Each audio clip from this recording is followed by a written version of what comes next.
মাঝে মাঝে মন চায় যে রিক্সা তারপর বাস এগুলা বাদ দিয়ে একটু এরোপ্লেন দিয়ে ঘুরে আসি, কিন্তু এখন বর্তমানে যে নিউজগুলো আসতেছে বেশিরভাগ কালকে যে নিউজটা দেখলাম এরপরে আর আমার সাহস হয় না।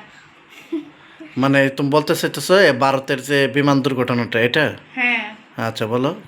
এটার মধ্যে মানে 242 জন যাত্রী ছিল, এর মধ্যে 241 জনই মারা গেছে আর একজন বাচ্চা আছে। কত অবাক করার বিষয় না? আসলে এটা কি জানো, এটা হলো রাখে আল্লাহ, মারে কে? মারে আল্লাহ, রাখে কে? রাখে আল্লাহ চাইলে সবই পারে। সবই সম্ভব। তুমি চিন্তা করো, লক্ষ লক্ষ লিটার ফুয়েল ওই জায়গায় জ্বলছে, বিমান ভেঙে পড়ছে, যে হোস্টেলের ছাত্ররা ওই দুপুর টাইমে খাইতেছিল, ওখান থেকে প্রায় 50 জনের মতো ছাত্র মারা গেছে। হ্যাঁ, মানে আজকের হিসাবে দেখলাম যে 290 জনের মতো মারা গেছে, তাহলে যাত্রী ছিল 242 জন। চিন্তা করছে অবস্থা।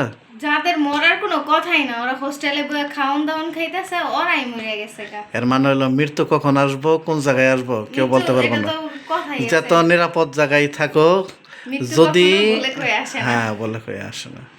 অবাক করার বিষয় না, যে পাইলটের বিমানটা চালাইছে ও 82,000 ঘন্টা বিমান চালানি ওর রেকর্ড আছে। কত দক্ষ পাইলট, চিন্তা করছো?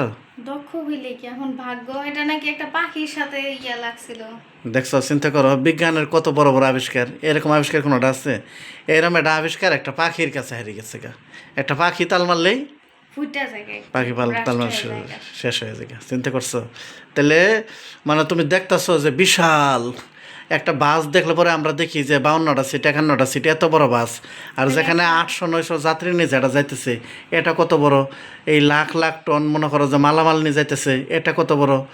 কি মানুষ পরিমাণ আছে। একটা জ্বালানি নিতেছে, এটা কত বড়। ভিতরে যা আছে যাবতীয় সব কিছু, বাসের ভিতরে তার বাথরুম নাই, তারপর তোমার মনে করো যে হোটেল নাই, খাবার ব্যবস্থা নেই, ওখানে তো সব কিছুই আছে। তাহলে এটা কত বড় এটা। এটাও হেরে গেছে একটা পাখির কাছে। পাখির কাছে। আসলে মানুষের সৃষ্টি কখনো নিখুঁত না, প্রত্যেকটা সৃষ্টির একটা দুর্বলতা আছে। কি বলো তুমি? অবশ্যই।